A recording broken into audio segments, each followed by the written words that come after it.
एक और गाना हम लोग शूट कर रहे हैं, वो भी एक सुपर हिट गाने का रीमेक है। जो तैयार जो पावर स्टार पवन सिंह के ऑल फैंस, क्योंकि तुझे ना देखूं तो चैन मुझे आता नहीं है, इस गाने के बाद finally power star Pawan Singh तैयार करने जा रहे हैं एक और नेक्स्ट बॉलीवुड रीमेक सॉन्ग की। और खबरों की माने तो शायद वो पंजाबी किसी गाने का रीमेक हो सकता है, और ये पहली बार होगा जब पावर स्टार पवन सिंह किसी पंजाबी गाने को अपने अंदाज में गाएंगे।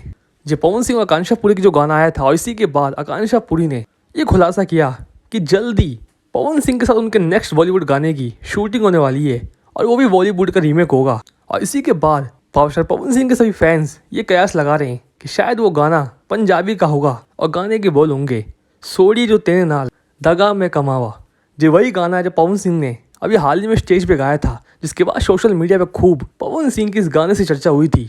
वैसे तुझे ना देखूं तो चैन मुझे आता नहीं है, इसके बाद कौन कौन चाहता है कि पवन सिंह इस पंजाबी सॉन्ग का रीमेक करे, कमेंट जरूर बताइएगा। और किस किस को पसंद है पवन सिंह का बॉलीवुड रीमेक सॉन्ग, कौन कौन चाहता है कि जल्दी पवन सिंह एक और धमाका आप सभी के बीच लेकर आए, वीडियो में जरूर बताइएगा। और जाने से पहले आप सभी को बता दें कि हर गंगे का प्रमोशन हम सभी जल्दी करने वाले हैं इंस्टाग्राम के लाइव के माध्यम से। आप सभी भी जरूर हमारे साथ जुड़िएगा, और इसमें आप सभी हर गंगे मूवी के टिकट को फ्री भी पा सकते हैं। अगली वीडियो में इतना ही, मिलते नेक्स्ट वीडियो में, धन्यवाद।